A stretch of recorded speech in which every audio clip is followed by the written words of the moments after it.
Sabe quando a gente pensa em judaísmo e cristianismo, parece que sempre foram duas coisas completamente diferentes, né? Mas a história por trás disso é, uau, muito mais uma briga de família do que um divórcio simples. E tá cheia de reviravoltas. A maioria das pessoas parte do princípio que essas duas religiões sempre foram mundos à parte. Só que a história real, nossa, é bem mais um drama familiar, sabe? Cheio de reviravoltas. Então, a pergunta que fica é: como é que essa separação aconteceu de verdade? Olha, para entender isso, a gente precisa voltar lá atrás, para uma ideia que foi revolucionária, trazida por Alexandre o Grande.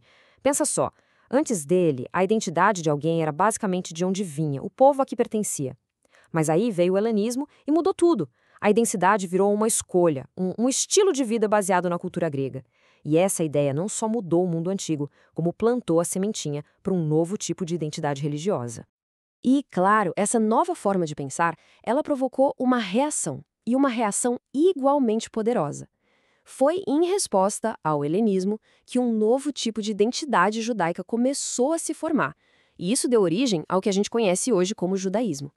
E o que é fascinante de verdade é que o próprio conceito de judaísmo, sabe, como um estilo de vida, um ismo, ele surgiu justamente para se diferenciar do helenismo. A palavra iudaísmos não era só sobre quem eram seus pais, era sobre uma forma consciente de viver segundo a Torá. Foi uma autodefinição, nossa, radical para a época. Era um jeito de dizer, olha, a nossa identidade não é só sobre onde a gente nasceu, mas sobre como a gente escolhe viver. Só que essa tensão, essa disputa entre judaísmo e helenismo não ficou só no campo das ideias, não. Ela explodiu num conflito que acabou moldando o futuro dos dois. E a história que geralmente contam pra gente sobre isso, bem, não é exatamente a história completa. A história de Hanukkah, que a gente geralmente ouve, é aquela clássica, de heróis judeus lutando contra opressores gregos, mas a realidade era bem mais complicada.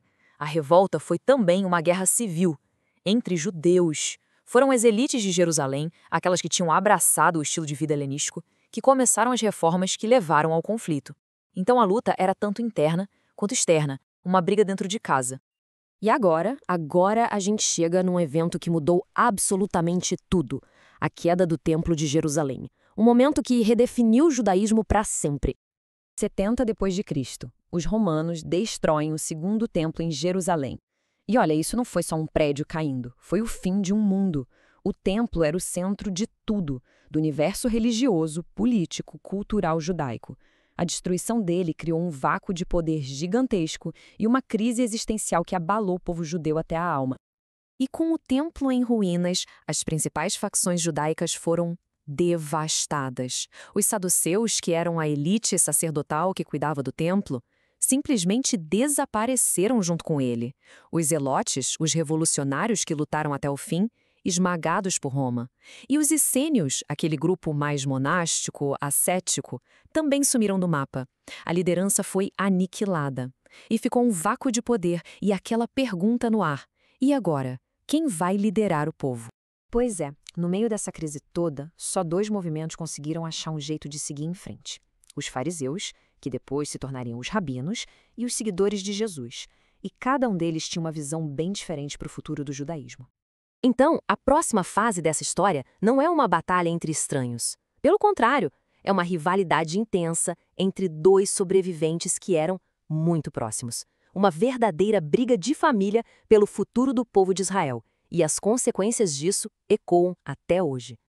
Então, os dois grupos que saíram dessa crise foram: de um lado, os sucessores dos fariseus, que se transformaram no judaísmo rabínico, focado na lei, no estudo, e do outro, o movimento de Jesus, os primeiros cristãos. E o ponto-chave aqui é que ambos eram profundamente judaicos e por um bom tempo eles coexistiram. Essa citação aqui, ela resume a situação perfeitamente. Por décadas, os dois grupos eram tão parecidos que eles literalmente competiam pelas mesmas pessoas.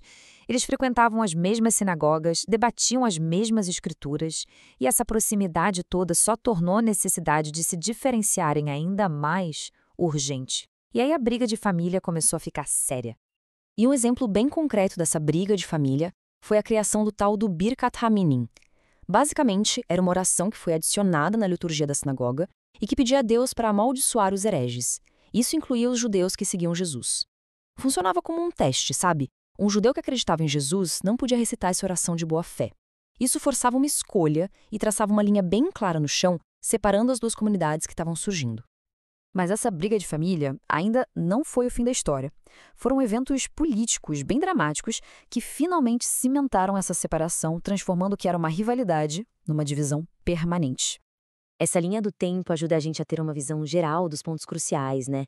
Começamos lá atrás com a revolta dos Macabeus, em 164 a.C., que deu origem à ideia de judaísmo. Depois, aquele evento catastrófico que foi a destruição do templo em 70 d.C. Agora vamos focar nos dois eventos finais que selaram de vez essa separação: a revolta de Bar Kokhba e o concílio de Nicéia. A revolta de Bar Kokhba. Esse foi o ponto sem volta. Ela foi liderada por um cara que muitos, incluindo o famoso Rabino Akiba, aclamaram como um Messias. A revolta exigia a lealdade de todos os judeus. Mas e os seguidores de Jesus? Eles acreditavam que o Messias já tinha vindo. Então eles não podiam participar, não podiam se juntar. E essa recusa foi vista como traição.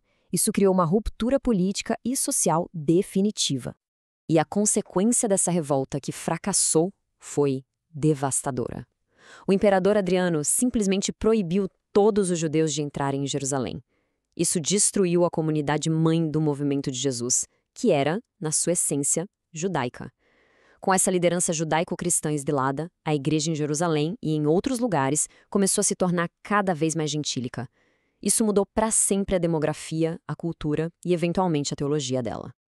E a peça final desse quebra-cabeça veio com a ascensão do cristianismo no Império Romano. Lá no Concílio de Nicéia, o próprio imperador Constantino declarou que a data da Páscoa, a festa mais importante do cristianismo, devia ser calculada de forma separada do calendário judaico. Foi uma separação oficial, patrocinada pelo Estado, das raízes judaicas do cristianismo.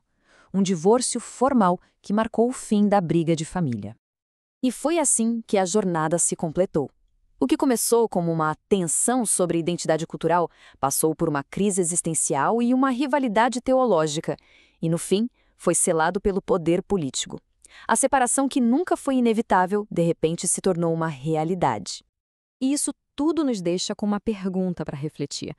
Se uma separação que parecia impensável pôde acontecer, como é que essas antigas lutas por identidade, por comunidade, por significado continuam a ressoar e a nos definir no mundo de hoje?